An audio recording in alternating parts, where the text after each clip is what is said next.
Hi friends, இன்றைக்கி நம்ம masala pasta வீட்டிலேயே எப்படி ரெடி பண்ணுறதுன்னு பார்க்கலாம் வாங்க. நிறைய டிஃப்ரெண்ட் ஷேப்லலாம் பாஸ்தா இருக்குது. நம்மளுக்கு பிடிச்ச ஷேப்பில் நம்ம வாங்கி வச்சுக்கலாம். இப்போ பாஸ்தா செய்ய ஆரம்பிக்கலாம். ஒரு பாத்திரத்தில் கொஞ்சம் தண்ணி வச்சு தண்ணி கொதிக்க வச்சுருங்க. தண்ணி கொதித்து வரும்போது நான் வந்து 1 கப் அளவுக்கு பாஸ்தா எடுத்திருக்கேன். இது வந்து 150 கிராம் இருக்கும்.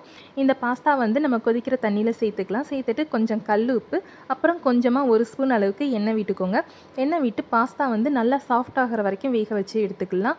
பாஸ்தா வந்து ஒரு 5 மினிட்ஸ்லேயே நல்லா வெந்துடும். வெந்த உடனே இதில் உள்ள தண்ணியெல்லாம் நம்ம வடிச்சிட்டு இந்த பாஸ்தாவை தனியாக வச்சுக்கலாம். இப்போ ஒரு பாத்திரத்தை அடுப்பில் வச்சு கொஞ்சம் எண்ணெய் விட்டுக்கோங்க. எண்ணெய் சூடான பிறகு கடுகு உளுந்து சேர்த்துக்கோங்க. அது நல்லா பொரிஞ்ச உடனே கொஞ்சம் கறிவேப்பிலை சேர்த்துக்கோங்க.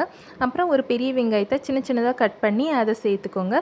அது கூட ஒரு பச்சை மிளகாய் சேர்த்துட்டு இது எல்லாத்தையுமே சேர்த்து நல்லா வதக்கிக்கோங்க. வெங்காயம் நல்லா வதங்கட்டும். வதங்கின பிறகு 1 ஸ்பூன் அளவுக்கு இஞ்சி பூண்டு பேஸ்ட்டு சேர்த்துக்கோங்க. சேர்த்துட்டு அதையும் நல்லா பச்சை ஸ்மெல் போகிற வரைக்கும் வதக்கி விட்டுக்கோங்க. இந்த பச்சை ஸ்மெல் போன பிறகு நான் வந்து 2 மீடியம் சைஸ் தக்காளி சேர்த்துக்கிறேன். நீங்கள் 1 இல்லை 2 கூட சேர்த்துக்கலாம். சேர்த்துட்டு கொஞ்சமாக உப்பு சேர்த்துக்கோங்க. உப்பு சேர்த்து அந்த தக்காளியும் நல்லா வதங்கட்டும்.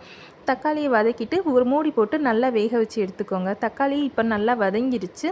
இனிமேல் வந்து நம்ம இதுக்கு தேவையான மசாலாலாம் நம்ம சேர்க்க ஆரம்பிச்சிடலாம். நம்ம வீட்டில் இருக்கிற மசாலா பொருட்களே இதுக்கு போதும். 2 ஸ்பூன் அளவு குழம்பு மசாலா பொடி, ஒரு அரை ஸ்பூன் கரம் மசாலா, அரை ஸ்பூன் தனி மல்லிப்பொடி, இதெல்லாத்தையும் சேர்த்து நல்லா கலந்து விட்டுருங்க. கலந்து விட்டுட்டு கொஞ்சமாக ஒரு அரை டம்ளர் அளவுக்கு தண்ணி ஊற்றிக்கோங்க. தண்ணி ஊற்றிட்டு அதையும் நல்லா கலந்து விட்டுட்டு இதை வந்து ஒரு 2லேருந்து 3 நிமிஷம் கொதிக்க விட்டுருங்க. அப்போ தான் பச்சை ஸ்மெல்லாம் போகும். அதனால் கொதிக்க விட்டுருங்க. இது நல்லா கொதித்து வந்த பிறகு நம்ம இது கூட சேர்த்து பாஸ்தா வந்து சேர்த்துக்கலாம். இப்போ நல்லா கொதிக்க ஆரம்பிச்சிருச்சு.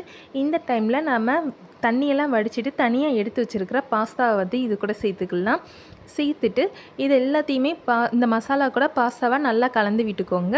இப்போ கொஞ்சம் உப்பு செக் பண்ணி பார்த்துட்டு உப்பு பத்தலைன்னா கொஞ்சமாக மட்டும் உப்பு போட்டுக்கோங்க. நல்லா கலந்து விட்ட பிறகு ஒரு மூடி போட்டு ஒரு 2லேருந்து 3 நிமிஷம் மீடியம் ஃப்ளேமில் வச்சாலே போதும். நல்ல சூப்பரான பாஸ்தா ரெடி ஆகிடும். நம்ம ஏற்கனவே பாஸ்தாவை குக் பண்ணி வச்சுருக்கிறதுனால ரொம்ப நேரம் குக் பண்ணக்கூடாது. மீடியம் ஃப்ளேமில் ஒரு 3 நிமிஷம் வச்சு எடுத்தாலே சூப்பரான பாஸ்தா ரெடி. இந்த மாதிரி ரெசிபிஸ் எல்லாம் உங்களுக்கு பிடிச்சிருந்துச்சுன்னா நம்ம சேனலில் சப்ஸ்கிரைப் பண்ணிக்கோங்க. நம்ம வீடியோவை லைக் பண்ணி ஷேர் பண்ணுங்கள். தேங்க்யூ ஃபார் வாட்சிங்.